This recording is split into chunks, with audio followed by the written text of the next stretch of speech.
as irmãs fiquem tranquilas, nós estamos com o compromisso de terminar às 11, amém? Então estejam com o espírito bem antenado, bem aberto, para que a gente possa fluir com mais rapidez. Obrigado, Pai, pela vida do Gelson. Senhor Deus, usa o teu servo com poder e graça como o Senhor tem usado. É a minha petição a ti, Senhor, em nome de Jesus. Amém. Fique à vontade. Bom dia, povo de Deus, graça e paz, nos apaixonados, famintos, sedentos e desesperados em Jesus. Amém, igreja? Amém. Olha para a pessoa que está do seu lado, liga para ela, prepara o coração, renda o seu espírito. Vamos juntos invocar o nome do Senhor nosso Deus. Amém? Amados, vou fazer um resumo que a gente veio conversando esses dias. E essa manhã nós vamos fazer alguns exercícios de intercessão. Ontem nós começamos com o exercício de ascensão à sala do trono. Muitas pessoas já tiveram a experiência, o fenômeno, mas não conseguem dar uma explicação para ele, de ser arrebatado, de ser transladado, de ser levado em espírito, em êxtase, em arrepio, em alguma manifestação gloriosa do poder de Deus neles, sobre eles, ou através deles ao terceiro céu. Paulo diz que lhe foi revelado coisas inefáveis ao falar. E essa experiência, esse fenômeno não é apenas do apóstolo Paulo. Isso acontece no Antigo e no Novo Testamento, há uma interlinearidade. Ezequiel talvez seja um dos profetas que mais saía do mundo em espírito, e se movia pelos ambientes, pelos lugares, pelos diversos tipos de atmosferas espirituais e ambientes físicos. Ezequiel é um profeta que está no cativeiro babilônico, jejuando, orando, intercedendo, com as faculdades do seu espírito de adorador, com o espírito de E minúsculo, em íntima comunhão e treinamento intenso com o Espírito Santo de Deus, e ele é levado a Jerusalém, e ele é levado ao templo de Jerusalém, e ele começa a ver e a descrever coisas como símbolos de iniquidade, pecados que afrontam a santidade de Deus, estátuas, objetos, pinturas dentro do templo sagrado de Deus, ao ponto dele, em espírito, por um deslocamento espiritual, começar a derrubar uma parede, começar a tocar uma parede. Então eu quero falar com vocês sobre diversos níveis e intensidades que o corpo espiritual do adorador treinado pode se mover nos ambientes das regiões celestes. Eu vejo Daniel sendo levado em espírito a um rio de fogo, onde o ancião de dias está sentado e milhares de santos estão ministrando, e esse rio de fogo vai passando e vai destruindo 4 personificações demoníacas, mitológicas, 4 reinos, 4 animais que simbolizam 4 estações e poderes e influência da história da humanidade. Tudo bem, Daniel capítulo 7. Vejo Daniel jejuando e orando, e o espírito da Grécia vem, depois que o espírito da Pérsia é derrotado por uma batalha de 20 dias de jejum e oração, entre Miguel e recebe ajuda do arcanjo Gabriel, e então há um cumprimento no mundo espiritual, no segundo céu. Eu vejo muitas coisas acontecendo com muitos profetas, com muitos intercessores, no Antigo e no Novo Testamento, em que ele entra no mundo espiritual, e ele enxerga o problema. Entrar no mundo espiritual e entender o que está acontecendo. Isso é uma frequência de glória. Outros entram no mundo espiritual, enxergam, veem o que está acontecendo e profetizam, interagindo com isso. Tantos textos que eu poderia citar, vamos destacar aqui Ezequiel 47. O profeta está em espírito com Deus, no vale de ossos secos, e Deus ainda usa de ironia, usa de senso de humor, e pergunta: podes tu ressuscitar esse vale de ossos secos? E o profeta diz: olha, se o Senhor quiser, se o Senhor não é. Então Deus diz para o profeta profetizar ao vale de ossos secos. Já é um segundo nível, já é uma segunda dimensão de eletricidade, de glória, em que o espírito do intercessor na terra está interagindo com o Espírito Santo de Deus, mas agora ele não está apenas recebendo a revelação de um problema, ou de um fenômeno futuro que vai acontecer, ou de um fenômeno do passado que está sendo reinterpretado, uma mentira histórica que está sendo esclarecida. Não. Agora, nessa segunda situação, o profeta Ezequiel está em comunhão com Deus, vendo um vale de ossos secos e interagindo ativa e responsavelmente em mudar a realidade do vale de ossos secos. Aí o profeta profetiza: vem vento do norte, sopra vento do sul, oeste, e o rebuliço dos ossos secos e um exército vivo e poderoso se levanta. Já é uma segunda dimensão de glória. Eu não sei se quando você intercede na sua comunhão e no seu treinamento atual, no seu espírito, com o Espírito de Deus, você está pronto para mudar as circunstâncias e mudar as atmosferas pela confissão da palavra da fé no seu lar. Há pessoas que oram a vida inteira da igreja e nem veem o mundo espiritual, elas nunca viram, porque foram enfeitiçados e treinados para não acreditar nisso. Há pessoas que estão dentro da igreja que oram no mundo espiritual e conseguem receber a revelação, uma fotografia do espírito do que está acontecendo ou do que vai acontecer, seja um problema ou seja um potencial de bênção. Eles conseguem ver, mas eles não conseguem interagir com o que eles estão discernindo no mundo espiritual. Eu estou falando agora de uma terceira categoria de homem e mulher crente em Cristo Jesus, cujo espírito foi treinado pela íntima e violenta comunhão com o Espírito de Deus para ver no mundo espiritual e dar um comando, uma oração, um ato profético, um simbolismo que vai interagir e vai mudar aquela realidade espiritual. Uma coisa é denunciar o problema, outra coisa é, além de servir o problema, denunciar o problema, eu trazer pela fé a solução desse problema. Vocês estão entendendo? E aí tem Ezequiel, que é uma quarta dimensão de glória, uma quarta dimensão de treinamento do Espírito de Deus, do Espírito do intercessor, que ele está fisicamente na Babilônia, espiritualmente dentro do templo de Jerusalém. Ele está vendo as imagens de iniquidade, de pecado, de afronta contra Deus. Ele está orando e falando com Deus para mudar essa situação, usando a fé dele para trazer à existência uma solução para esse problema. E ele fisicamente, em espírito, fora do corpo, toca. Diga, tato.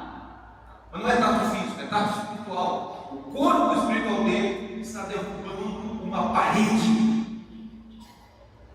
E quando ele passa para o outro lado dessa parede, uma espécie de uma câmara dentro do templo de Jerusalém, existem ali imagens de répteis. Agora ele não está apenas vendo, falando, ele está tocando, ele está interagindo. Não estou falando de um feiticeiro, por projeção astral, movendo o palco da brincadeira de feitiçaria que os adolescentes fazem. Estou falando de um profeta de Deus, de um adorador intercessor. Diga, se isso foi experimentado pelos homens de Deus, pelas mulheres de Deus das Escrituras, eu quero para mim, eu quero para o meu ministério, eu quero para o meu entendimento, eu quero para a minha vida de oração. Isso não depende da vontade de Deus. Ah, Deus não me deu esse dom, isso não é um dom se dá. Isso depende da minha disciplina, de treinar o meu espírito para fluir nessa frequência, fluir nessa intensidade. Está entendendo? Daniel não tocou nessa intensidade. Daniel vinha, falava, profetizava, interpretava códigos, interpretava sonhos, escrevia, documentava, fazia cálculos de anos, de datas, convivia e coexistia com feiticeiros e astrólogos do império e não se contaminava com eles. Pronto. Mas Daniel tocou nesse nível de sair do corpo e mexer, e tocar, explodir um copo, fisicamente derrubar uma parede. O profeta Ezequiel fez isso. Esses níveis de glória, esses níveis de unção, é a plataforma para você entender que os milagres de Jesus são a extensão e a continuidade do reino de Deus e da sua justiça. Deus não faz milagre no primeiro século para que os milagres que os apóstolos operavam em nome de Jesus testifiquem na mensagem que eles vão pregar. Deus opera milagre porque essa é a natureza do reino que nós anunciamos. Natureza de um reino que vem do céu é fenômenos do céu, é prodígios do céu, é milagres dos céus, é sinais dos céus, é curar os enfermos da terra com o poder dos céus.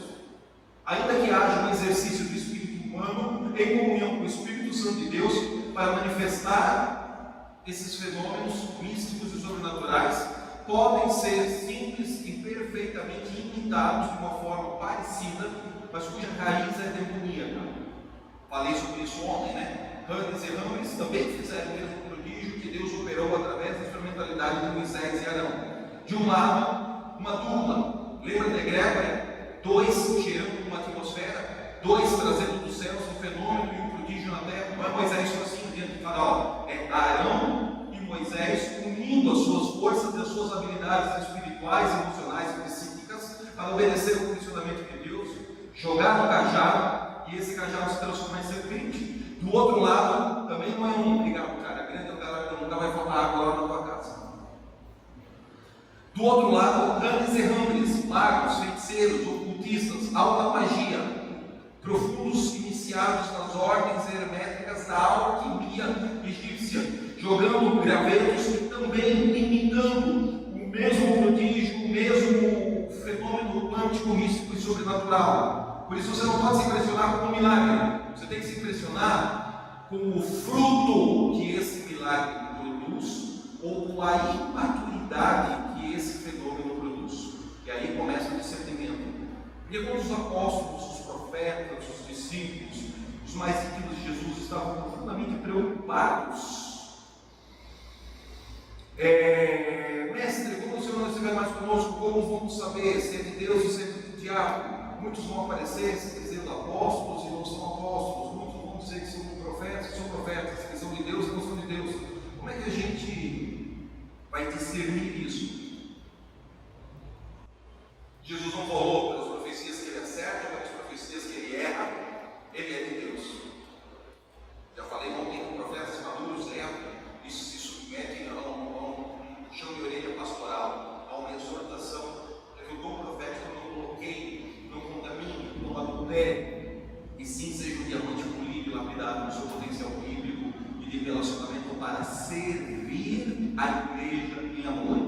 Diga, é diferente usar a unção profética para me autoafirmar, e homens e mulheres de Deus que decidiram fluir na unção profética para servir a igreja em amor. São níveis de maturidade e treinamento totalmente diferentes. Amém, igreja? Então, Jesus diz, não é porque o prodígio e o milagre, o êxtase chorou, que foi emocional, que foi intenso, que deve ser absorvido e abraçado com a verdade. Qual é a resposta da teologia de Jesus no Novo Testamento? Diga para quem está ao seu lado: conhecereis a árvore pelos seus frutos. Conhecereis a árvore pelos seus frutos. São esses frutos de médio e longo prazo que falam a respeito da vida de Jeremias, que falam a respeito da vida de Isaías, que falam a respeito do ministério profético de Elias. Você sabe que Elias errou em algumas profecias? Em algumas não, em uma profecia ele errou. Elias ele profetiza: Jezabel, sua luz glória, você vai morrer na vinha e na morte. Você vai ser comida pelos cães e você vai morrer agora. Essa é a profecia de Elias para Jezabel, um decreto profético inspirado por Deus. Diga: tempo, local e modo. Quando Jezabel vai morrer, segundo a profecia de Elias? Agora. Aonde ela vai morrer? Na vinha e na morte. Qual o modo operacional? Comida pelos cães. Só que Jezabel morre sim no ciclo geracional seguinte, pós-ministério profético de Elias, nos dias do ministério profético de Eliseu, no qual possui a unção dobrada de Elias. Morre no local profetizado por Elias, vinha na morte, comida pelos cães. O modo operacional é o mesmo, mas Elias erra no tempo. Elias diz que Jezabel vai morrer agora e ela morre muitos anos depois. Quem disse que o profeta não pode errar uma profecia? Elias errou. Vamos agora jogar fora todas as profecias de Elias. Elias é um cara do diabo porque ele errou. Não! Veja a vida de Elias. Quando Elias errou, ele se arrependeu. Quando Elias errou, ele negou o pecado e ficou escondendo e manipulando na convenção da qual ele fazia parte. A vida de Elias é uma árvore que frutifica, ou a vida de Elias é uma árvore que produz iniquidade, que produz magia, que produz idolatria, culpa, falsos deuses, que produz rebelião, divisão. A vida de Elias é uma vida que produz a chamada do arrependimento à psique da nação de Israel. Diga: Elias é uma árvore boa. tem frutos espirituais bons, embora errou na data da morte de Jezabel. E ainda Deus vem falar com Elias dizendo: eu passo o dia inteiro em jejum pedindo misericórdia por Jezabel. Ela vai morrer do jeito que você profetizou, mas não vai morrer agora, filho. Outro cara que profetiza e a profecia se cumpre parcialmente, Jeremias. Jeremias profetiza 70 anos de cativeiro babilônico. A arqueologia prova e evidencia que eles ficaram 78 anos cativos e escravos na Babilônia. Isso aí, Jeremias profetiza 70 anos. Na prática eles ficam 78 anos. Daniel lê os manuscritos proféticos de Jeremias, se arrepende porque os pais e a geração passada rejeitou o puxão de orelha profético de Jeremias. E diz o início do livro de Daniel que o jovem Daniel fez os cálculos dos anos da profecia de juízo de Jeremias havia orado e estabelecido sobre Israel. E nessa contabilidade, ele descobriu que o tempo profetizado por Jeremias já havia se cumprido, 70 anos. No entanto, cronologicamente, o tempo da profecia, 70 anos de escravidão, já se cumpriu. E espiritualmente eles continuavam sem aprender a lição, sem apresentar o fruto de arrependimento na psique. É porque eles fazem esse cálculo e chegam à conclusão de que o tempo profetizado por Jeremias já se cumpriu e o tempo cronológico da escravidão está passando dos 70 anos profetizados, que ele aplica o seu coração a jejuar e orar os 21 dias. Profecia de 70 anos, eles ficam 78 anos. A profecia não vai se cumprir na tua vida porque Deus falou uma semana. Você tem que produzir um fruto de arrependimento, que é o fator motivador pelo qual Israel foi levado ao cativeiro babilônico. Pelo tempo cronológico, a profecia fica como uma flecha que caiu por terra e não alcançou um alvo. Aí quando eles aplicam o coração a jejuar, orar e interceder, reivindicando qual argumento diante do trono de Deus? A profecia de Jeremias. Deus falou 70 anos, já estamos aqui 78, 76, 77, já passou do cronograma profético que foi falado. Porque houve essa guerra, essa oração, essa intercessão, essa reivindicação, esse argumento diante do trono de Deus. Então o príncipe da Pérsia foi derrotado. O demônio não cai na tua vida financeira só porque Deus profetizou. Deus profetiza apontando um caminho de livre-arbítrio e de decisões que nós temos que tomar, de coisas que nós temos que fazer, trilhar e caminhar aqui na terra. Mas o demônio cai porque Deus aponta o caminho pela profecia e você corresponde no espírito de intercessão. Não adianta eu profetizar para você dizer que você vai ser o maior programador de computadores do mundo e você não tem coragem de estudar e aplicar uma mente que sistematicamente dá um foco no teu cérebro para estudar informática. Vai ficar algo impreciso, vai ficar algo que veio do céu e abordou na tua identidade, no teu destino.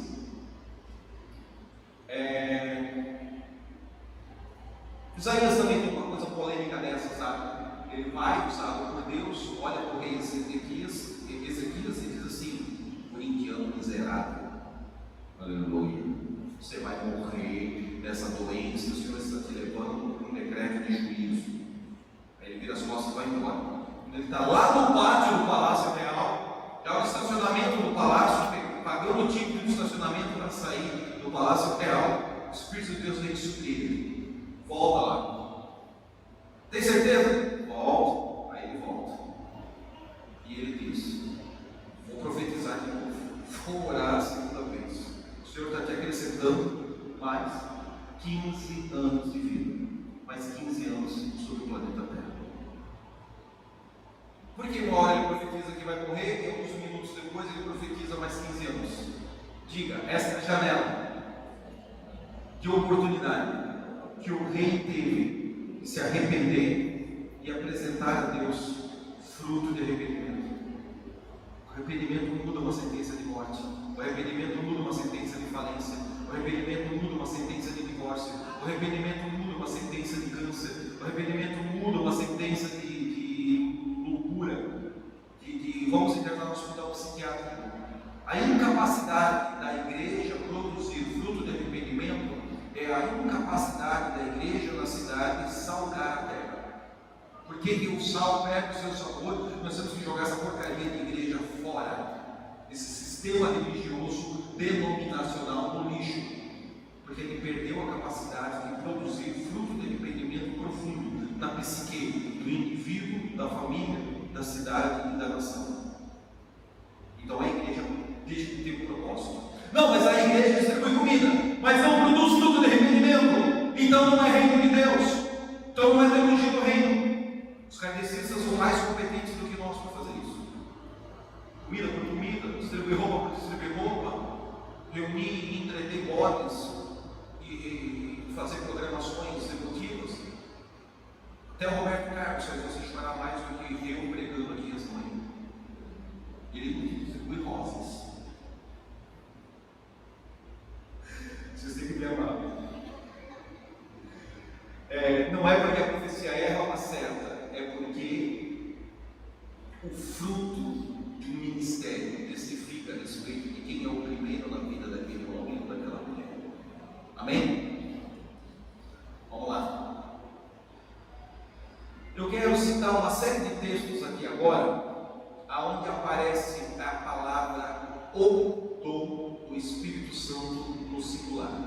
Falei acho na primeira noite, que assim como existe o fruto com 9 manifestações, diga comigo, o fruto do Espírito Santo, Gálatas capítulo 5, versículo 22, é amor, alegria, paz, longanimidade, conforme a tradução, misericórdia, benignidade, bondade, fé ou fidelidade, conforme a tradução, mansidão e domínio próprio. Algumas traduções traduzem a palavra alegria por gozo e algumas traduções traduzem a palavra paz por temperança. Mas são 9 elementos, 9 vitaminas, 9 gomos de uma laranja chamada o fruto do Espírito Santo. Amém? Ok. É impossível você ter o fruto e não ter os dons.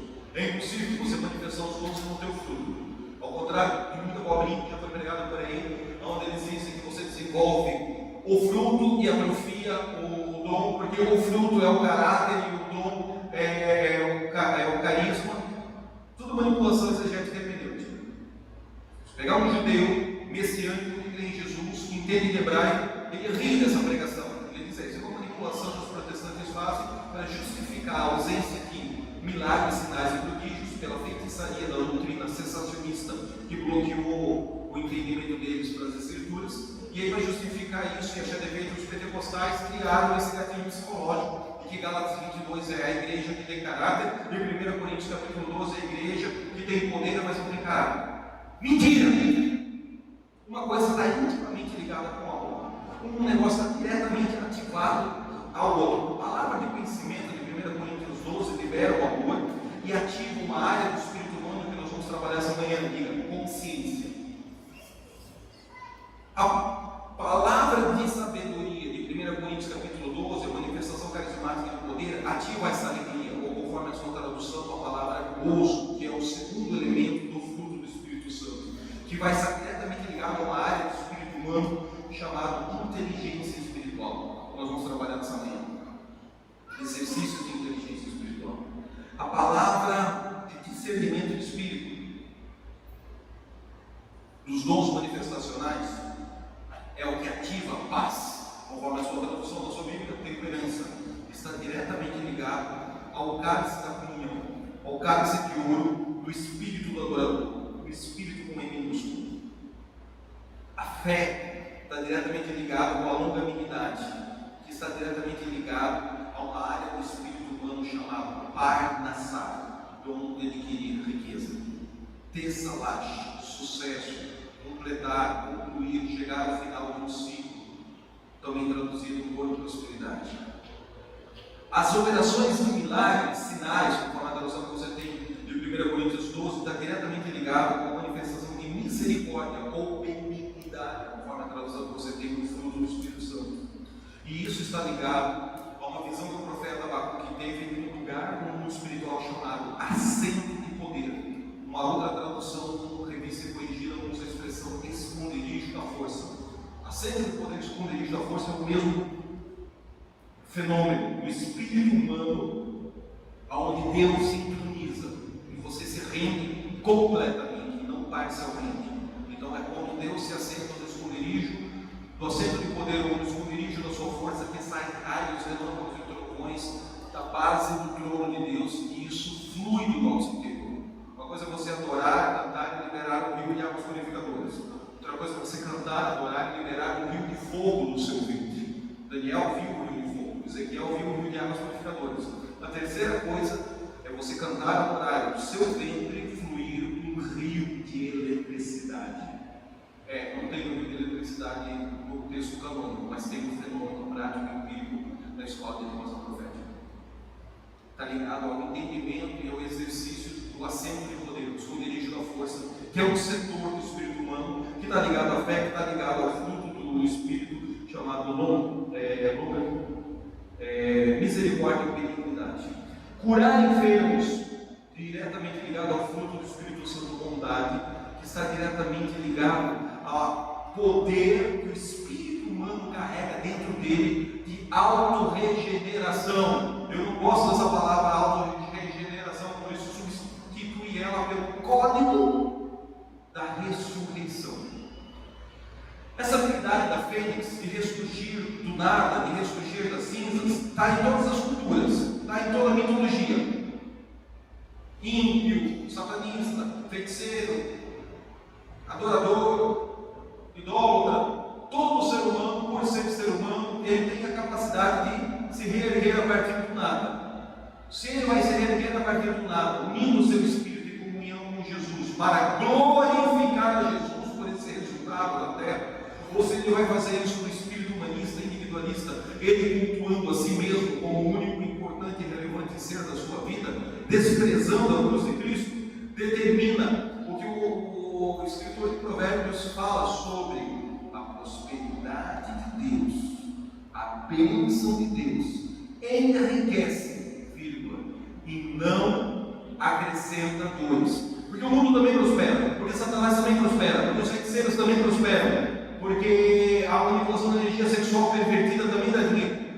Só que essas fontes, sem a cruz de Cristo, sem Jesus centralizado, podem até te dar um resultado de cura, um resultado de provisão financeira, ou uma falsa paz, uma falsa sensação de nirvana e yoga sem. Pode até te dar essas falsas sensações e estados emotivos, mas eles vão te acrescentar dores, pode ter certeza disso.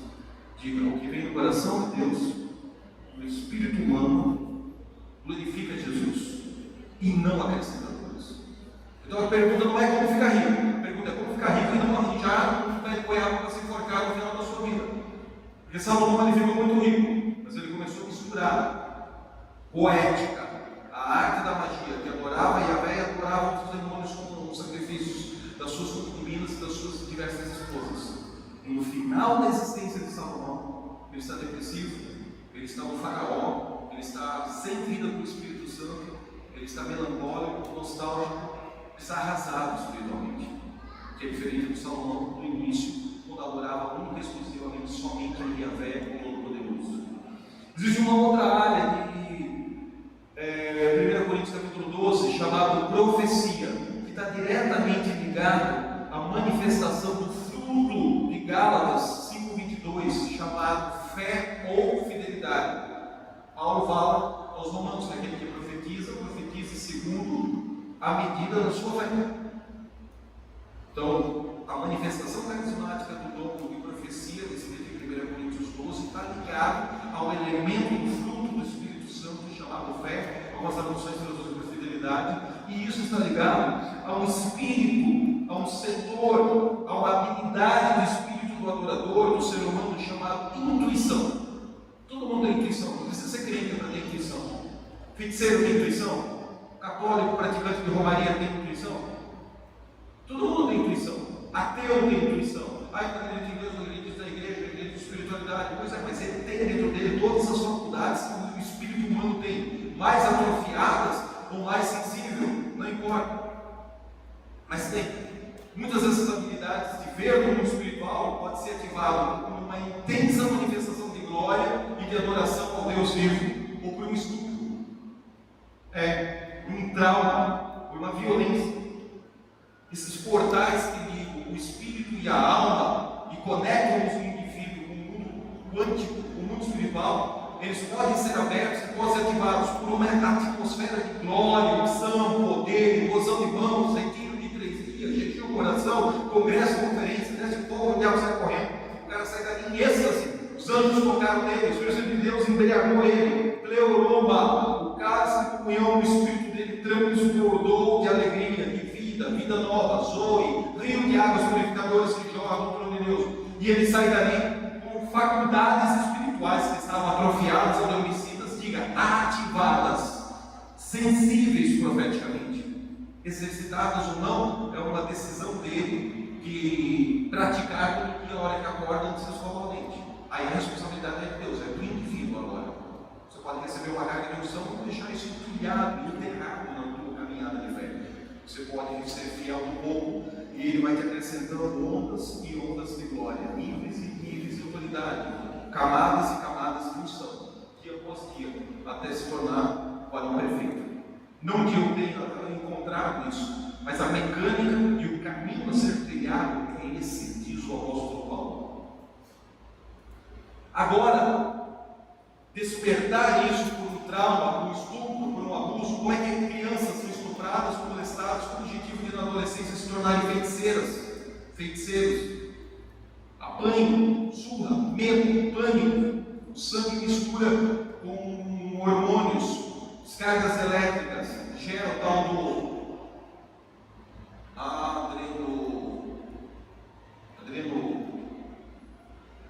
esqueci o nome da substância da que também mistura com o sangue, adrenocromo, acho que é essa palavra. Com esses traumas, esses abusos, acidentes, ver o pai ser assassinado, ver a mãe ser estuprada, ele ser estuprado, muitas vezes o cara sai desse mundo ali, meses depois ele está vendo o demônio, ele está vendo o anjo, ele está vendo o mundo espiritual. Aí foi Deus que Deus, foi um dom que Deus deu. Cadê na Bíblia o dom de ver demônio, o dom de ver demônio? Não tem na Bíblia esse dom. Tem a habilidade do espírito humano de acessar o mundo espiritual para ver. Assim como Adão acessava o mundo espiritual e Eva e viam. Jesus olha para os fariseus e diz assim: escuta aqui, seus corintianos, abelolados, bando de caluniento, segundo a tradução de Gelson Beck. Vocês conseguem discernir se o céu está de bronze, se amanhã vai chover ou se amanhã vai fazer sol. Vocês não conseguem ver, discernir do Espírito o que o Pai está fazendo através da instrumentalidade do Hamashia, do Messias, através de Jesus. Vocês não conseguem receber as palavras que me ensinam a vocês, porque a mente de vocês está cauterizada, porque o cérebro de vocês está bloqueado, porque o coração de vocês é comum, porque vocês são, na verdade, filhos de Satanás, filhos do diabo.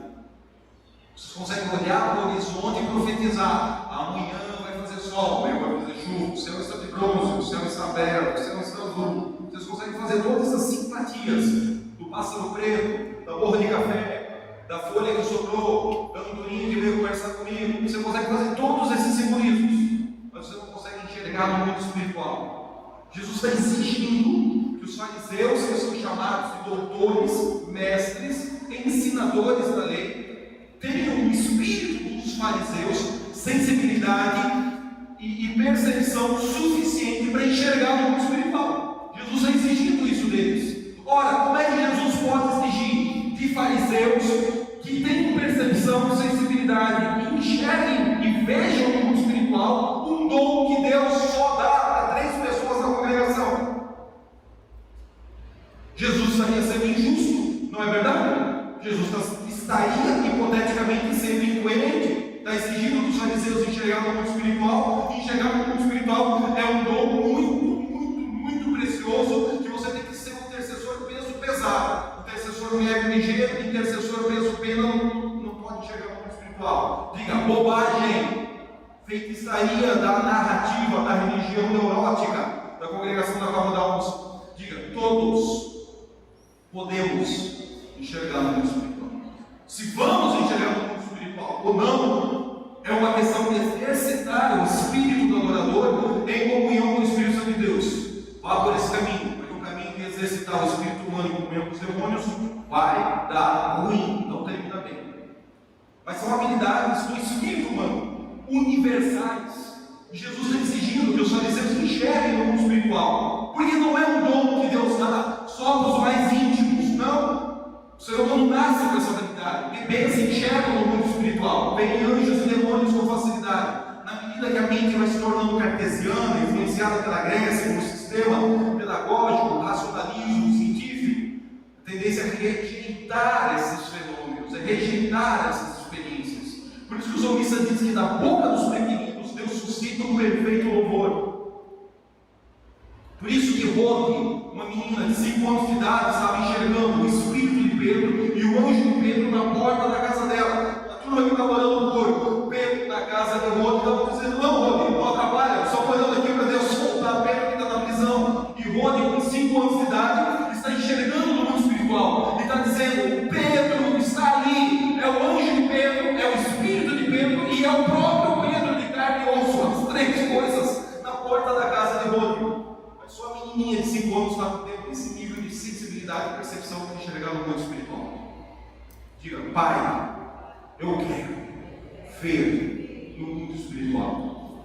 Ajuda a treinar o meu espírito na frequência de glória do teu espírito para remover todo o acúmulo de malícia e iniquidade depositado na minha alma, na minha psique. É uma questão de disciplina. Eu estou terminando, falei da profecia, vamos lá. Em 1 Coríntios capítulo 12, línguas estranhas.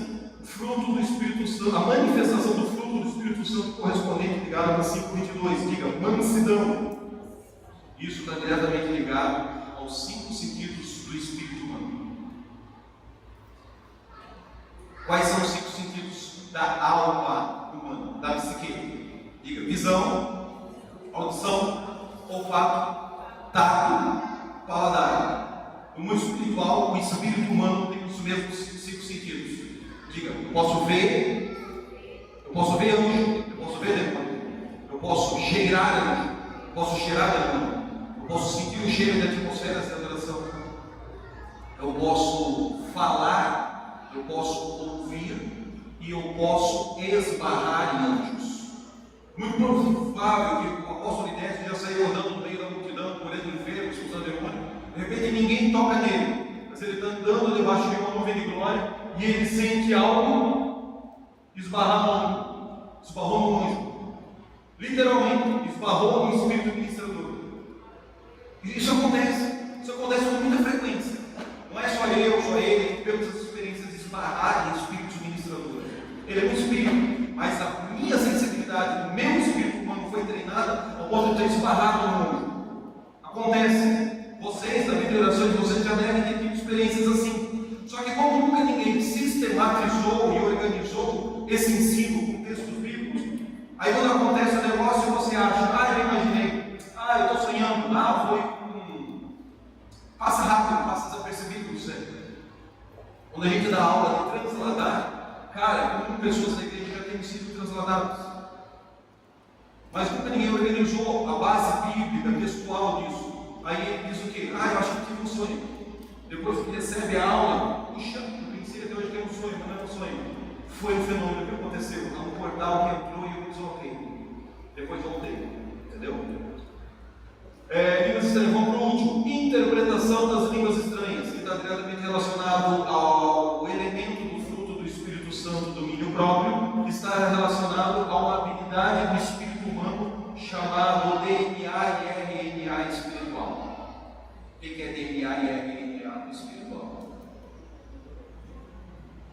É o argumento jurídico que os demônios usam diante de Deus quando nós somos uma substância sem forma e vida, em processo de bordado, entretenimento, entretecido do ventre da nossa mãe. O salmista diz: quando era um cara sem forma, e estava sendo costurado, bordado, entretecido no ventre da minha mãe, e as reações químicas do espermatozoide que acabou de fecundar um óvulo.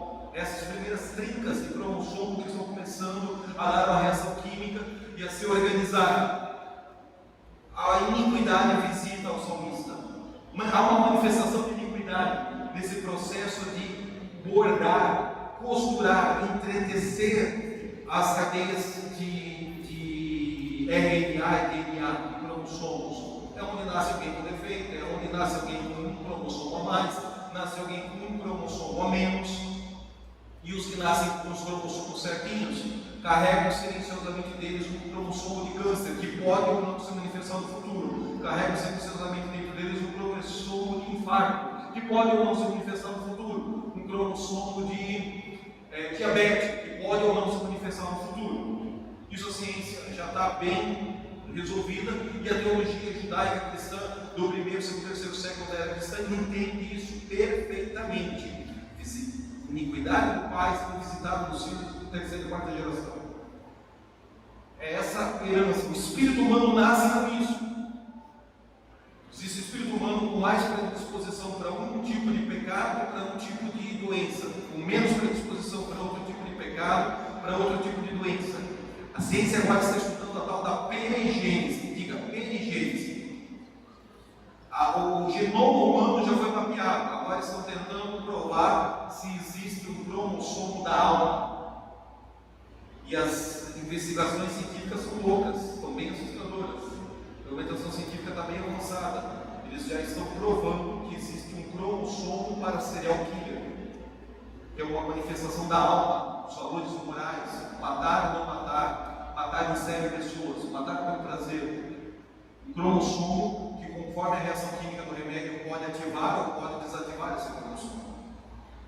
Já estão pesquisando outras coisas sobre tendências e inclinações a suicídio, um cromossomo que inclina e potencializa o fenômeno de suicídio ou minimiza a possibilidade de suicídio. E essa parte é densa, porque nessa perigênese a tendência é achar um cromossomo que ainda não está claro, não está esclarecido, não está unânime na comunidade científica, um cromossomo, por exemplo, para maior ou menor inclinação e potencialidade de, ao longo da sua existência, manifestar adultério, a manifestar pedofilia. Pessoas que já nasceriam uma inclinação potencial à pedofilia e ao tabu mais polêmico da internet hoje, o homossexualismo.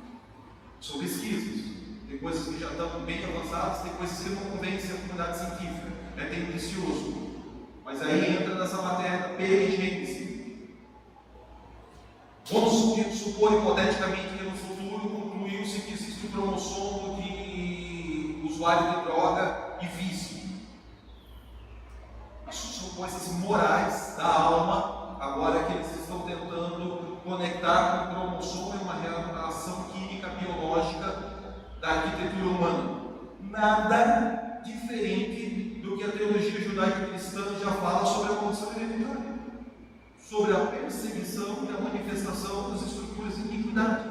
Iniquidade do pai sendo visitada no filho até a terceira e quarta geração. Qual é a novidade? Absolutamente nenhuma. Mas Gálatas diz que Jesus se fez maldito por foi crucificado de madeira e levou a maldição sobre si. Sim, Isaías também diz que todos somos curados. O fato dele ter consumado isso é uma verdade, mas não é uma verdade automática sobre a humanidade.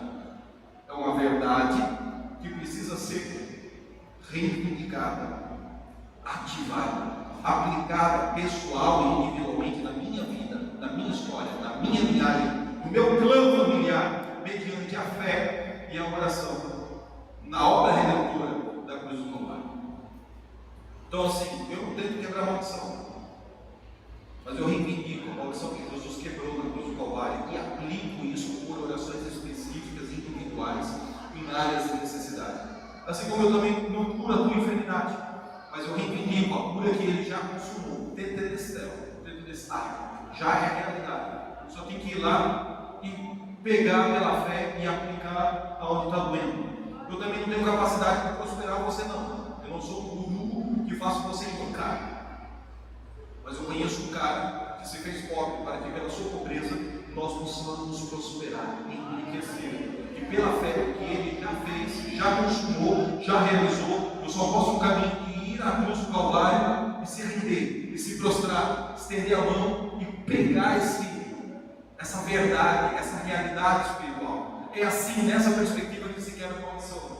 Nós não temos valores morais suficientes para quebrar uma maldição, mas ele se fez maldito em nosso lugar, ele tem poder para quebrar, e assim como a gente vai à cruz para cura, para perdão do pecado, para provisão financeira, para libertação de demônios, a gente também deve ir à cura para receber o desligamento dessas trincas cromossômicas da maldade, seja a manifestação de um câncer ou de uma doença física, seja a manifestação de uma perseguição demoníaca na área da moral ou de um espírito demoníaco. É por isso que existem crianças que já são perseguidas por esses demônios com 3, 4, 5 anos de idade. Tem criança com 3, 4 anos de idade que matou o gato, matou o cachorro e está querendo matar o irmãozinho. É um espírito perseguidor, é uma área do espírito que nasceu com uma inclinação para isso. Qual é a diferença entre alguém da igreja com uma maldição hereditária e um espírito perseguidor com uma área do espírito humano dele, essa estrutura de DNA e RNA espiritual contaminada pelo potencial ciclo de prática homossexual que se manifestou no pai, se manifestou no avô, no bisavô, no tataravô e agora está movendo gasolina, está catalisando, intencionando para que se manifeste nele. Todos nós vivemos um mundo sexualizado, todas as crianças são expostas a isso, mas uma criança que não tem essa estrutura perseguidora no mundo emocional e espiritual dentro dela, que não tem essa herança do pai, da mãe, do avô, do bisavó, talvez em uns 10, 15 anos de carreira escolar, ele tenha que dizer não para a primeira relação homossexual umas 3, 4, 5 vezes. E o que tem esse espírito perseguidor? Ele vai ter que dizer não toda semana, ele vai ter que dizer não 5.000 vezes. A perseguição vem da mente dele com uma intensidade maior do que quem não está exposto a essa visitação de iniquidade do pai, do filho, da terceira e quarta geração. É só isso. O livre-arbítrio do cara é a responsabilidade. O livre-arbítrio é livre-arbítrio, não é o sagrado, não mexe com isso. Eu não me tornei serial killer porque eu nasci com a maldição. Eu tive a vontade de matar porque eu nasci com a maldição. Mas eu fiz o livre-arbítrio de matar a primeira pessoa. Eu tomei a decisão de repetir o ciclo de iniquidade do pai, do avô, do bisavô, do tataravô. Então eu sou responsável. Porque eu fiz o exercício de livre-arbítrio. Por isso você não pode acusar essas pessoas e achar que elas são do diabo.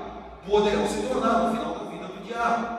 Assim como a gente sacerdote religioso aqui no público, que no final da sua carreira ministerial também é do diabo. Nem o diabo quer ter. O diabo tem medo de alguns pastores, de alguns bispos, de alguns líderes de convenção, de alguns políticos, dos pastores administrativos eclesiásticos.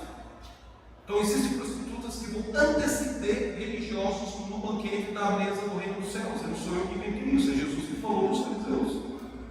Existem coisas da moral que a religião demoniza, que na verdade são traumas e perseguições desde a infância.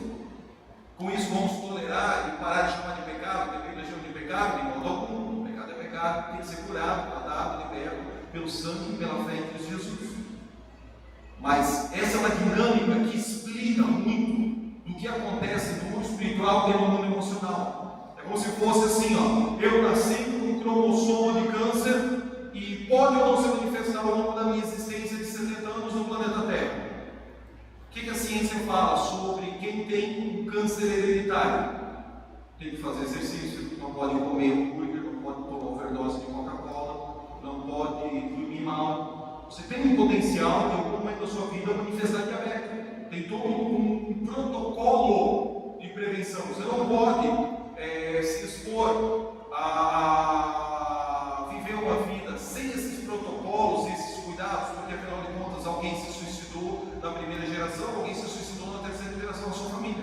Então cuida da depressão, porque essa pessoa que tem esse espírito perseguidor na linhagem dela, quando ela começar a brincar com a depressão, a chance dela se suicidar é 200 vezes maior do que alguém que não tem esse espírito perseguidor na sua linhagem familiar. Então é livre-arbítrio e é responsabilidade nossa. Ora, a vida inteira eu tive um cromossomo de potencialidade, vamos ilustrar aqui, de câncer. Aí eu comi errado, dormi errado, bebi errado, não pratiquei exercício, fui fumante, tabagista, maconheiro e militante do PSOL. Ah não, desculpa. Aí no final da minha carreira, eu estou com câncer. Foi fatalidade? Foi o demônio? Claro que tem o demônio. Eu acho que o demônio vai perder essa oportunidade de manifestar câncer em você. Mas você concorda que poderia ter sido minimizado as chances desse cromossomo ser ativado pela maldade? Se o cara tivesse tido uma vida mais disciplinada, mais regrada, com uma alimentação, dormido melhor, fumado, não fumado, né? Bebido menos, com certeza ele teria minimizado a chance desse mal adormecido dentro dele ser ativado, ser manifesto. Assim acontece com qualquer perversão sexual. O cara já nasceu com o espírito perseguidor. O pai dele era adulto, o avô dele tinha 3 amantes, o tataravô dele tinha 17, lá no interior do Ceará. Agora ele não sabe porque ele está na internet assistindo filme de pornografia. Claro, você já tem uma inclinação para o mal, você já tem um negócio que te persegue, já é uma área que o diabo sabe que ele tira vantagem sobre você. Então ele vai sistematicamente te bombardear nessa área. Então agora é uma questão de livre-arbítrio. Vou resistir, vou me entregar. Assim como o protocolo de vida saudável para evitar a manifestação do câncer, da diabetes, do infarto, do miocárdio, cardíaco, assim também existem protocolos morais, emocionais. Você vai ficar dando uma maconheiro, você vai namorar e casar com um traficante, você vai se expor a essa boate, você não sabe que lá é uma boate que inclina, excita, estimula a manifestação da energia sexual, você já não vem de uma linhagem familiar que sofreu nessa área. Aí o livre-arbítrio, assim, não, cara. Aí é uma decisão madura e inteligente de eu treinar o meu espírito com as faculdades e a comunhão com o Espírito de Deus, ou eu entregar ao meu espírito a influência e a repetição maligna dos demônios da perversão. Então não é porque nasceu uma maldição comunitária que você está determinado a isso. Tanta pregação idiota que a gente escuta quando o cara fala que Judas Iscariotes tinha que trair Jesus. Não, ele já tinha um espírito perseguidor para trair Jesus. Havia uma profecia em Isaías que Jesus iria ser traído. Mas o livre-arbítrio é o livre-arbítrio. Judas é responsável pelo que fez e deixou de fazer. Assim como eu e você somos responsáveis pelo que manifestamos ou deixamos de manifestar. Amém, igreja? Cara, eu vou encerrar o raciocínio, nós vamos orar. À noite a gente fala mais um pouco, porque eu ainda tenho essas 9 áreas do Espírito Humano para esquartejar com vocês. E nós vimos então essa tabelinha em 1 Coríntios 12, Gálatas 5, 7 e o Espírito Humano. O que é importante eu falar?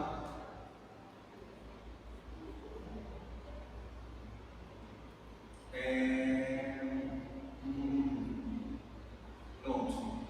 À noite a gente guarda jogador desses livros. O que eu quero citar agora? Uma live de versículo que eu pedi para os meninos separarem a carroça da mesa de som.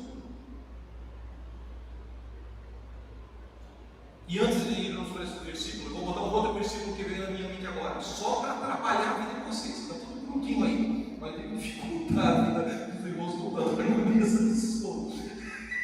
Joga em Hebreus antes, cara. Eu quero falar da Nashai. O problema é que eu não sei onde é que está a Nashai. É Hebreus 5, 14, eu acho. Não sei. Me ajuda, Jesus. Recém-convertido é terrível. Nós vamos trazer outra igreja para pregar. É isso. Hebreus capítulo 5, joga do 11 em diante, tá? Eu vou terminar ali no 14. Eu vou ler a versão da televisão, que é melhor que a versão pentecostal que eu tenho aqui. A esse respeito, temos muitas coisas para dizer e difíceis de explicar, porquanto vos tendes tornado tardios em ouvir. Próximo. Pois, com efeito, quando deviam ser mestres, no tempo que você pregou na igreja, miserável, você já tinha que ser doutor. É mais ou menos assim que Paulo está falando. Se é que Paulo escreveu aos Hebreus, alguns dizem que é Apolo. Atendendo ao tempo decorrido, tendes novamente necessidade de alguém que vos ensine. Ele já havia aprendido a lição, ele já havia aprendido essa verdade. Está confuso, e tem que ensinar de novo uma repetição da mesma verdade. Diga para quem está ao seu lado, a repetição produz segurança. Os ensine novamente. De novo, quais são os princípios elementares dos oráculos de Deus? Princípios elementares dos oráculos de Deus. Como é que diz a pentecostal? Peraí, agora tem eu estou. Vos torna a ensinar quais os princípios rudimentares da palavra de Deus. A palavra rudimento. Por isso que muito pastor pentecostal rejeita, achando que é rudimentar, não vou dar tempo, não vou dar atenção ensinando isso para mim, igreja. A tradução pentecostal usa a palavra rudimentar. Essa tradução de vocês aqui, se vocês no Brasil, RA, revista atualizada, princípios elementares dos oráculos, dos profetas, dos que falam, né, a palavra de Deus. Assim vos tornastes como necessitados de leite e não de alimento sólido. Aí o cara acha que o crente do leite é o que chora, é o que arrepia, é o que cai no altar, é o que vê anjo. Aí é meninice. Eu já fui assim. Não, você se tornou pterodáctilo do sistema denominacional religioso. Você se tornou uma samambaia enraizada num sistema de crença que resiste à manifestação do novo, do diferente, da glória, da visitação do Espírito de Deus. Você não é maduro, não, você é azedo. Ser um crente que come alimento sólido é um cara que lê os códigos e consegue ter a profundidade da experiência empírica, mística e sobrenatural, fundamentada na profundidade da revelação de um texto bíblico que 300 pregadores pregam superficialmente, mas ele, quando lê, consegue enxergar algo que Deus revela fora da caixinha. Isso é alimento sólido. Próximo versículo. Ora, todo aquele que se alimenta de leite é bebê, é experiente na palavra da justiça, porque é criança. Mas o alimento sólido é para os adultos, é para os exercitados, é para aqueles que pela prática, pela repetição, a tradução pentecostal usa a palavra que eu gosto, exercitados. O alimento sólido é para os que exercitam, exercitar, essa tradução usa para aqueles que pela prática têm as suas faculdades espirituais exercitadas. Aqui não usa a palavra espiritual, mas são faculdades, são habilidades espirituais no homem interior do espírito com E minúsculo, exercitadas. Exercitadas para quê? Para ter bíceps de 42 centímetros, tríceps de 26 centímetros? Não, exercitadas para discernir. Discernir é um dom que Deus só dá para quem está cabelo de fogo, ou é uma habilidade do espírito humano que todo mundo pode ou não exercitar. Discernimento espiritual é uma habilidade universal para quem respira. Até feiticeiro consegue discernir o espírito de um crente com anjos ao redor. E o feiticeiro é inteligente o suficiente de dizer: com esse pastor aí eu não brigo não, com esse aí não, aqueles badecos lá eu faço feitiço, mas com essa igreja aqui eu não vou brigar, não. Até o feiticeiro consegue discernir aonde a igreja é oração, aonde a igreja é entretenimento histórico. E aí o crente acha que só 3 pessoas que são profetas na igreja devem exercitar o dom do discernimento espiritual, porque é um dom muito glorioso que Deus não dá para todo mundo. Tá, essas teologias confusas, não. Faculdades espirituais para discernir não somente o bem, mas também o mal. Pronto, é o suficiente. Tem um outro texto aqui no capítulo 4 que fala sobre a Nachai, tá? Mas, versículo 11 de Hebreus capítulo 4, já que é para atrapalhar a mesa de som, vamos perturbar o juízo dele. Só joga aí. Ainda não Hebreus, né? Hebreus 4:11 agora. 4:11. As irmãs estão com fome, já estão pensando na maionese, eu já estou sentindo o cheiro da comida, aleluia. Esforcemos-nos, pois, para entrar naquele descanso, a fim de que ninguém caia segundo o mesmo exemplo de desobediência. Segue. É o 12. Porque a palavra de Deus é viva e eficaz. E é eficaz, mais cortante do que qualquer espada de 2 gumes, penetra até o ponto de medir a alma, o espírito, juntos e medulas, para discernir os pensamentos do nosso coração. Essa expressão, espada do espírito, palavra de Deus viva, Nachai. Sabe o que significa uma espada do espírito? Sabe o que significa uma palavra de Deus viva e eficaz? Sabe? Uma faca de açougueiro. Essa é a tradução mais herética e assustadora do manuscrito original hebraico.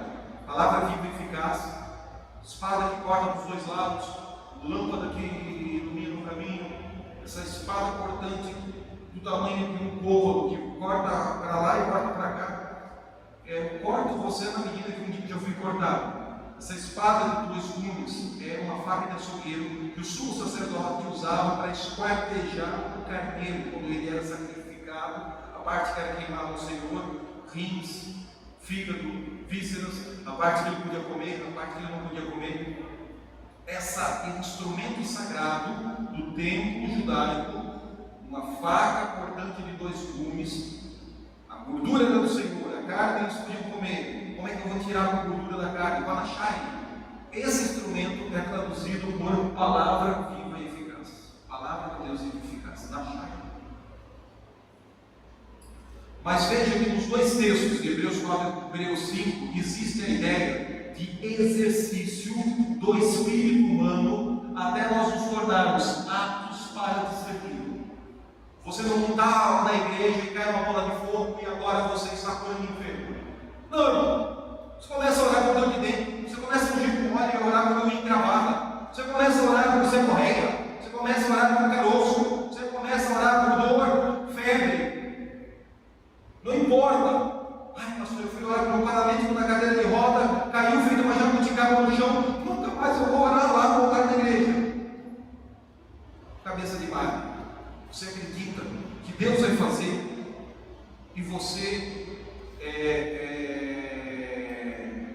fruto de um predeterminismo histórico, espiritual, dos dons. Não existe isso.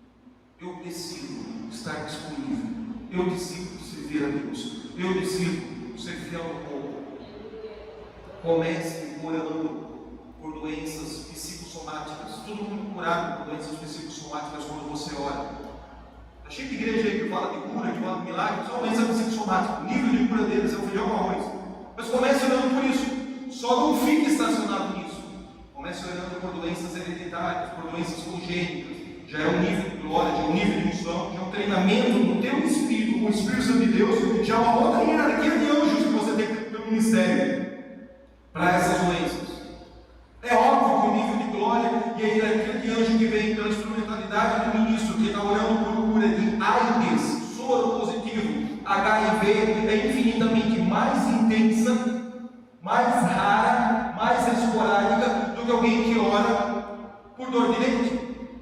É óbvio que existem pesos de glória, pesos de unção, pesos de ministração de cura. É óbvio que é diferente. Mas não se frustre porque você orou por um negócio que não deu certo. Eu vou orar, eu vou repetir, eu vou exercitar essa palavra de Deus que é viva e eficaz no meu espírito, até que eu esteja apto, eu esteja treinado, eu esteja qualificado em Deus para discernir. Expulsar demônio de encruzilhada, que come frango, pombagira, Zé Pelintra, tranca-rua, qualquer pastor ruim expulsa nessa cidade. Guerrear com príncipes continentais, demônios geracionais, espíritos arquitetos da maldade, Belial, Leviatã, Beelzebub, estruturas que estão profundamente enraizadas nos partidos políticos e nas militâncias de massa, que fazem feitiço, sacrifício humano, para destruir a egrégoria produzida pela psique da igreja judaica cristã do Ocidente nos últimos 2000 anos de idade. Guerrear com esses príncipes é outra hierarquia, é outro nível, é outro jejum, é outro. Então não comece pelas coisas assustadoras e grandes, comece pelo básico, comece pelo coisas. Mas começa. Seja diligente, seja repetitivo. Deus vai dizer para você: agora você vai lutar com isso, agora você vai guerrear com aquilo, agora você vai orar por uma coisa um pouco mais difícil no mundo espiritual. Não adianta você começar o seu ministério indo pregar no Haiti. A resistência demoníaca do Haiti é diferente da atmosfera de resistência demoníaca de Araguaí. Não, eu vou pregar, mas só se for lá no Congo e lutar espiritualmente e evangelizar os feiticeiros do Congo. Vai, cabeça de barco, vai, eu já sei o que vai acontecer. Não, cara, comece a ser fiel na sua igreja local. Pastor, o que o senhor está me ensinando? Lá na congregação, é lá que eu vou frutificar. E aí você é aprovado naquela esfera de influência, de resistência, de autoridade espiritual. Daqui a pouco o pastor vai dizer: olha, eu recebi um convite vai pregar em São Paulo, mas eu não posso ir porque eu tenho atividade da igreja. Obreiro, irmão, jovem, líder do louvor, líder do ministério e tal, você vai em um lugar, ministra lá. Hoje, apóstolo Eudésio e a equipe dessa casa estão indo no Peru lutar com ídolos milenares, 6, 7 mil anos de feitiçaria, derramamento de sangue humano em templos incas, astecas, maias. Mas ele começou assim, ou na medida que ele foi amadurecendo e exercitando e discernindo e recebendo ferramentas espirituais, ferramentas angelicais, equipes de anjos ao redor dele, foi recebendo profecias, foi recebendo visão, foi recebendo sonho, foi tendo conexões com o reino de Deus, e hoje ele vai lá fazer essas guerras e está tendo resultados extraordinários para a glória de Jesus. Crescimento de igreja, batismo de almas, provisão financeira para as igrejas que estavam praticamente mortas, e volta para essa casa e serve vocês e se prepara para a próxima incursão apostólica. Mas ele não começou assim. Então eu não quero que você se frustre por muitas vezes orar e a coisa não acontecer. Entenda que é um processo de treinar o seu homem interior com o Espírito Santo de Deus. Eu vejo um livro de profecia do cara, Deus está mostrando uma chave, está mostrando uma caneta, um fogo que desceu do céu. Tá bom, não vou dizer que sim, não vou dizer que não. É possível que a vida dele glorifique e a vida dele seja uma árvore que dê frutos para a glória de Jesus. Mesmo que seja esse protocolo básico de intuição profética. É diferente você dizer, irmã, lá na sua casa tem uma gaveta, na segunda porta à esquerda da sua escrivaninha, com uma pasta amarela, está escrito em cima o nome da sua empresa, CNPJ tal, número de RG tal, número do CPF tal, número do celular tal. Ele vai estar falando sobre o Espírito, com a revelação. É um outro nível, é uma outra intensidade, é um outro exercício de repetição ao longo de uma vida servindo a Deus com o dom profético. Existe também um charlatão que entra no Facebook, pega essas informações, anota no caderno e impressiona o otário na psique da igreja local para sensibilizar os irmãos e arrancar uma oferta e ir embora. Qual é a diferença entre o charlatão e o profeta de Deus que revela CPF e número de celular de quem está profetizando? Diga, uma vida de frutos. Quando um erra, ele nega, ele mente, ele manipula, ele ameaça de morte para não ser desmascarado.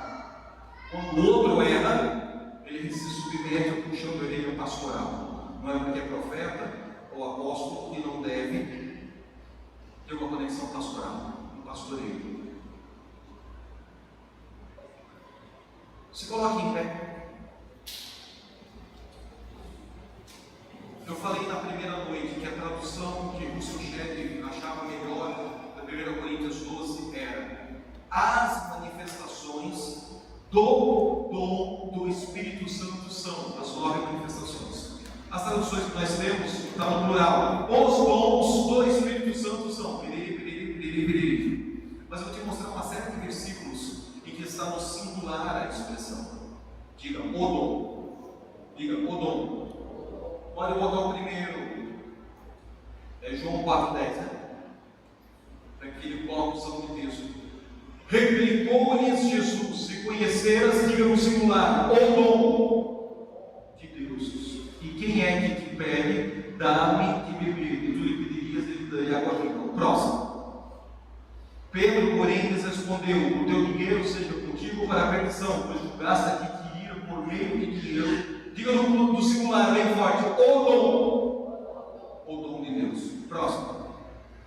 Respondendo-lhes Pedro: arrependei-vos, cada um de vós sejais batizados em nome de Jesus Cristo para a remissão dos vossos pecados e recebeis o dom. Diga no singular, o dom do Espírito Santo. Próximo. E os fiéis que eram da circuncisão, que vieram com Pedro, admiraram-se, porque também sobre os gentios foi derramado no singular. Diga, o dom do Espírito Santo. Próximo. Todavia não é assim o dom no singular gratuito, como a ofensa, porque se pela ofensa de um só morreram muitos, muito mais a graça de Deus, e o dom no singular, pela graça de um só, em Jesus Cristo, foram abundantes sobre muitos. Próximo. O dom, entretanto, não é dom no caso em que somente um pecou, porque o julgamento derivou de uma só ofensa para a condenação, mas a graça transcorre de muitas ofensas aplicação. Próximo. Não te faças negligentes para com o dom. O apóstolo Paulo puxando a orelha de Timóteo, né? O dom que há em ti, o qual te foi concedido mediante profecia com a imposição das mãos do presbitério. Aí meu irmãozinho, cabeça de bagre, lê esse texto e diz: ai, coitadinho de Timóteo.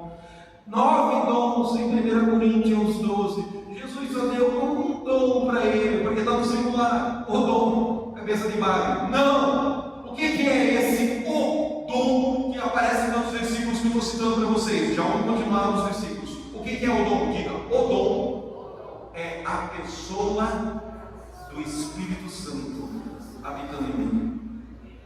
9 manifestações carismáticas: falar sabedoria, falar conhecimento, discernimento do Espírito, fé, curar enfermo, piriri, pororó. Eu não tenho um desses dons individualmente, como alguns enfeitiçados pelo Espírito da Grécia, cartesianamente tentam ensinar na igreja. O que eu tenho? Diga, eu tenho o Espírito Santo habitando em mim. Diga, eu tenho as 9 manifestações. Se eu vou exercitar cada uma das 9, ou se eu vou negligenciar, é livre-arbítrio, responsabilidade e prestação de conta diante de Deus, minha, individual, entendeu? Se eu vou aplicar meu coração esse mês para discernimento do Espírito, e vou aplicar o meu coração no próximo mês para curar enfermo, e vou aplicar o meu coração no ano seguinte para entender, estudar o que a Bíblia fala e ter experiências de profecia, diga, é uma disciplina, é uma metodologia de repetição. Lembra da Nachai? Repetição, exercitados, treinados pela repetição, pela prática, para discernir o bem e o mal. Aí eu me torno responsável por isso diante de Deus. Você não precisa pedir línguas estranhas essa manhã. É com isso que nós vamos ensinar.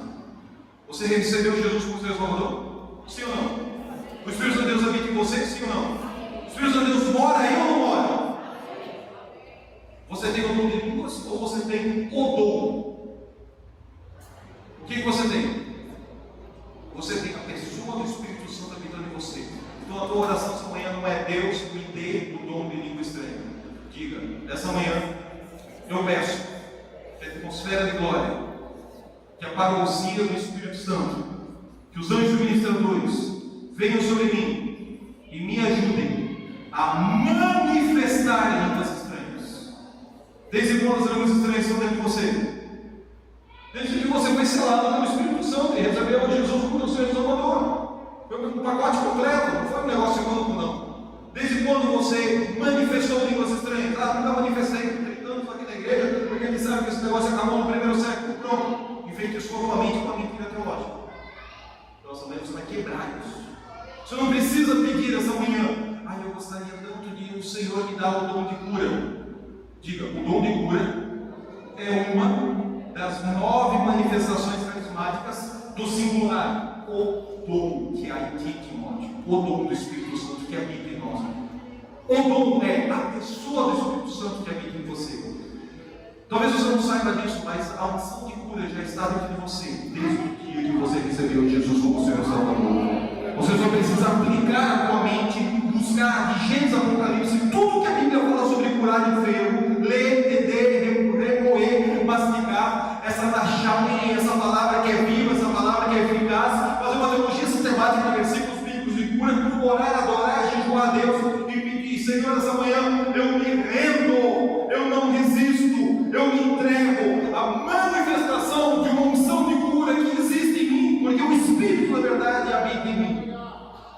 A pergunta não é se você tem ou não tem o Espírito Santo de Deus, porque é o Espírito Santo de Deus que te convence da justiça, do juízo, do pecado, que revela a fé em Cristo Jesus para a salvação. A pergunta é se você está selado, se você tem os 2 dedinhos do Espírito Santo, se você está com o Espírito Santo no copo ao ponto de transbordar, ou se você está vivendo uma comunhão devocional com a pessoa do Espírito Santo ao ponto de transbordar e molhar tudo que está ao seu redor. E isso não tem nada a ver com a soberania divina, com o pré-determinismo de Deus. Isso tem a ver com a nossa fome, com a nossa sede, com a nossa busca pela amizade e intimidade com Deus. Diga, a intimidade do Senhor não é para os que eu preciso. Diga, a intimidade do Senhor é para aqueles que eu busco. A aqueles que o temem, aqueles que anseiam por Ele. Vamos terminar os últimos versículos, vai. É impossível, pois, que aqueles que uma vez foram iluminados e provaram no singular o dom celestial e se tornaram participantes do Espírito Santo. Próximo. Toda boa dádiva e todo dom perfeito são lá do alto, descendo do Pai das luzes, em quem não podem existir variações ou sombra de mudança. Servir uns aos outros, cada um conforme o dom que recebeu, como bons despenseiros da multiforme graça de Deus. E a graça foi concedida a cada um de nós segundo a proporção do dom de Cristo. Ora, nós somos testemunhas desses fatos, e bem assim o Espírito Santo que Deus outorgou aos que lhe obedecem. Pois se Deus lhes concedeu o mesmo dom que a nós nos outorgou quando cremos no Senhor Jesus, quem era eu para que pudesse resistir a Deus? Acabou? Não sei, né? Acho que sim. Eu acho que eu convenci vocês sobre o dom no singular. Amém? Então diga, assim, como Gálatas 5:22 fala, o fruto do Espírito no singular, diga, o fruto, e 9 manifestações e 9 elementos desse fruto, assim também diga, o dom do Espírito Santo, a pessoa do Espírito Santo, e 9 manifestações carismáticas dela, precisam ser cultivadas, exercitadas, trabalhadas, intimamente ligadas e correspondidas uma com a outra. E ao longo do processo, eu não sei se nesse momento Deus vai começar o treinamento contigo pela opção de cura ou pelo discernimento do Espírito, por línguas estranhas ou por profecia. Eu sei que línguas estranhas é o menor dos dons, segundo a perspectiva do apóstolo Paulo.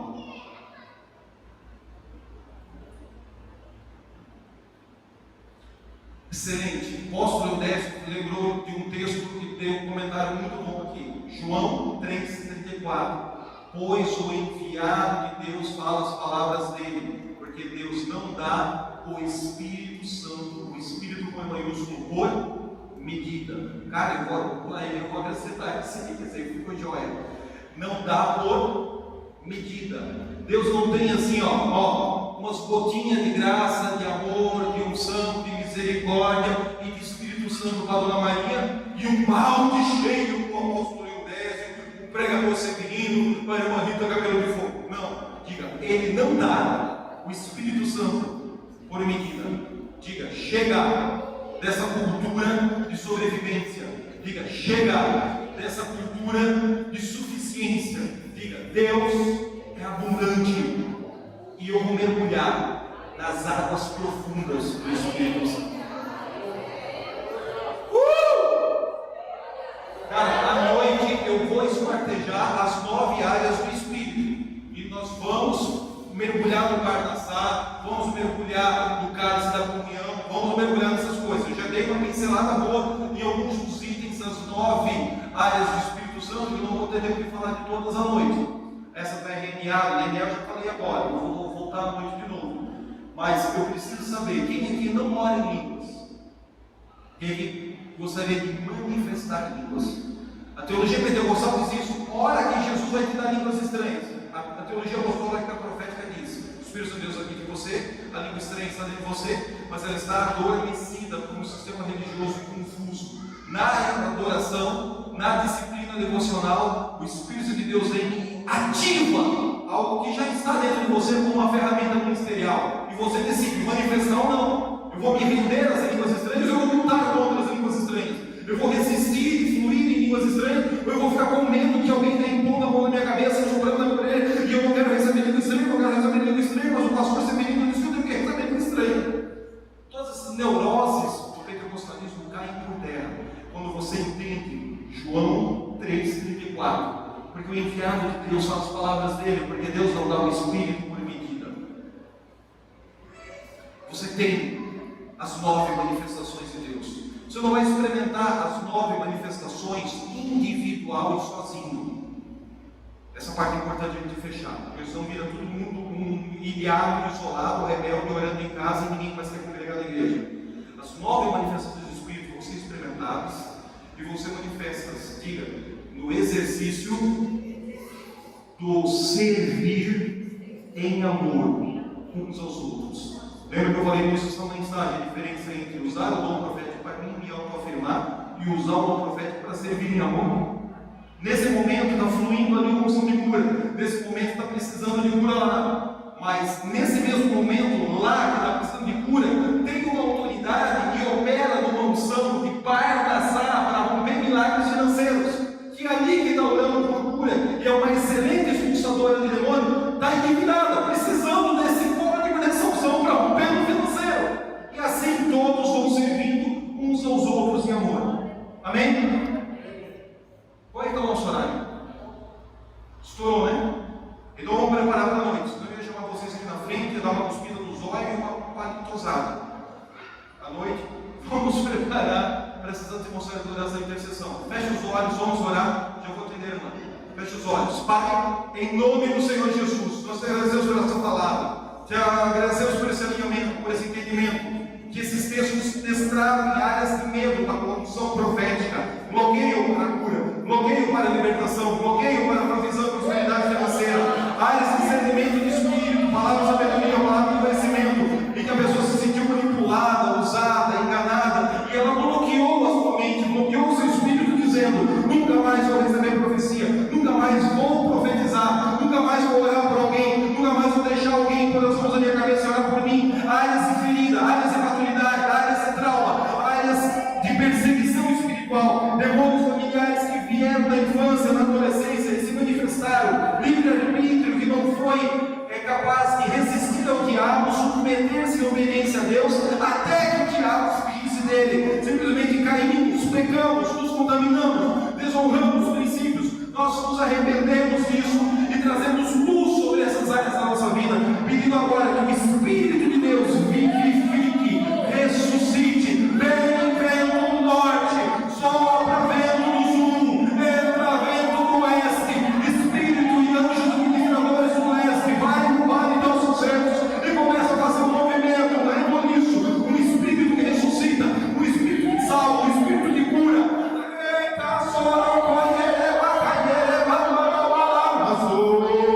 Ferramentas angelicais novas, equipes angelicais novas, atmosferas de adoração nova, atmosferas de multiplicação, provisão, rompimento financeiro, provisão, todo de riqueza, parnassá. A riqueza de Deus não traz dores, como em qualquer outro esquema que com seu dinheiro e trouxe vergonha, constrangimento, pecado, humilhação. Nós nos arrependemos. Espírito Santo de Deus, só tu pode convencer da justiça, do juízo, do pecado e produzir fruto de arrependimento na nossa psique, na nossa alma, na nossa mente, no nosso espírito. Eu declaro agora espíritos livres para como arma na oração, espíritos livres para fluir na presença do céu, espíritos livres para sair dos cativeiros geracionais, cativeiros emocionais, cativeiros religiosos e entrar na ousadia e interpretar junto ao trono da glória, crendo que Deus existe, crendo que Deus é galardador daqueles que o buscam, que o invocam. Pede-me, buscar-me e achareis. Quando me buscares todo o vosso coração, eu me revelarei a vós. Deuteronômio 29. Anunciar-te coisas grandes e ocultas que não sabes, que não tens, que não estudaste, que não foi ensinado, mas pelo Espírito, mistérios dos céus, mistérios, segredos do Espírito começam a ser revelados.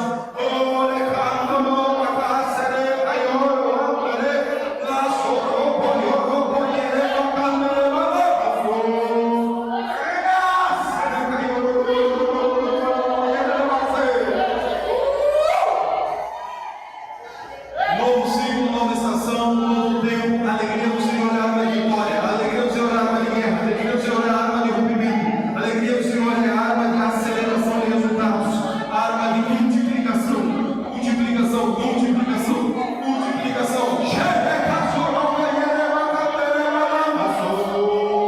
Consciência espiritual, inteligência espiritual, faculdades do Espírito, respire fundo agora. Anjos do Senhor, toquem com fogo, abrindo os olhos espirituais para enxergar anjos, enxergar demônios, enxergar espíritos humanos, olhos espirituais espirituais sejam ativados no profético. Toda escama, toda camada de religiosidade, todo sistema de crença que bloqueou a habilidade do espírito de um adorador de ver, de enxergar no mundo espiritual, caia por terra agora. Assim como Eliseu orou e os olhos dos discípulos se abriram espiritualmente para ver carruagens de fogo, eu oro essa manhã pedindo: abra os olhos. Cura o glaucoma, cura as doenças oftalmológicas, mas no espírito, abra o discernimento do mundo espiritual. Toca agora nos nossos ouvidos.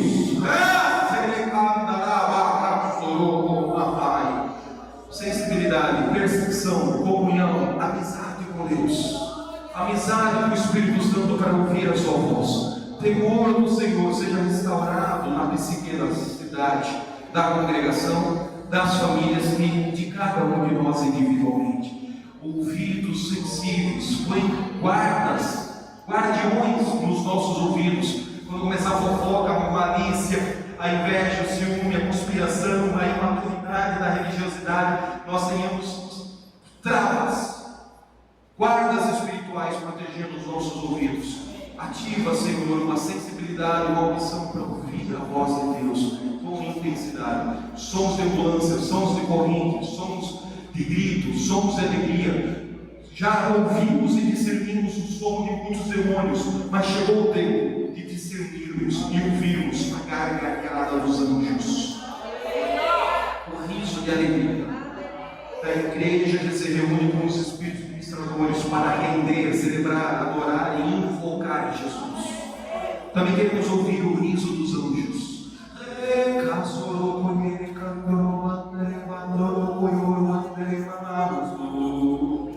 Toca no nosso lar, toca na nossa boca. Querubins, peguem brasas vivas, fogo tenaz do altar. E assim como tocaram nos lábios do profeta Isaías e removeram toda a iniquidade da sua boca, porque era um homem impuro que habitava no meio de um povo de impuros lábios. Nós não somos melhores, nós somos tão ruins ou talvez piores. Toca no meu lado, toca na minha boca, toca na laringe, na garganta, na faringe, toca agora, Senhor, nas amígdalas. Cura e força profética da palavra que sai da nossa boca. Unção e peso de glória da palavra que sai da nossa boca. Só tu pode fazer isso. Toca agora nos nossos lábios com uma unção e uma autoridade para querigma, para pitaquê, para profetizar e trazer da mente de Deus os corações da terra aquilo que o Senhor quer para esse tempo e para essa estação.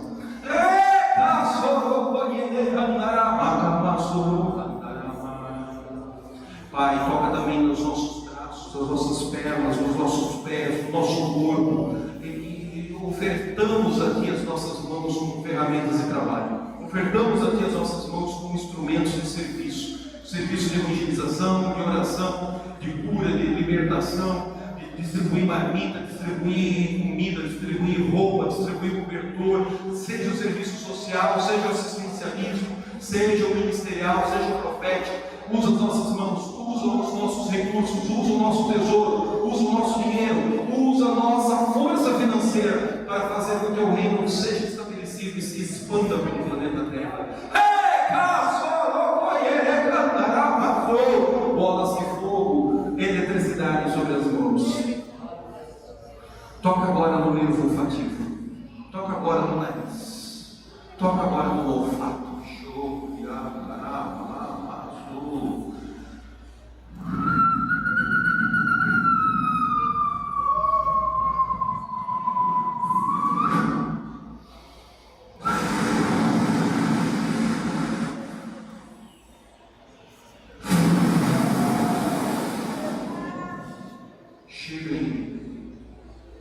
Cheiro de nada,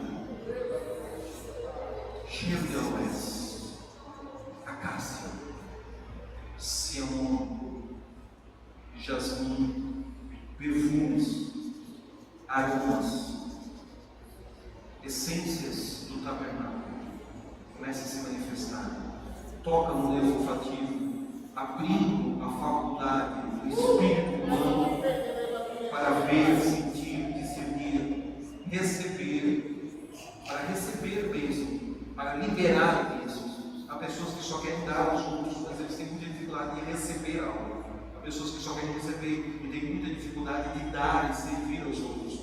há uma necessidade de equilíbrio nisso. Deus abençoe vocês. Em nome do Senhor Jesus. Dê uma salva de palmas.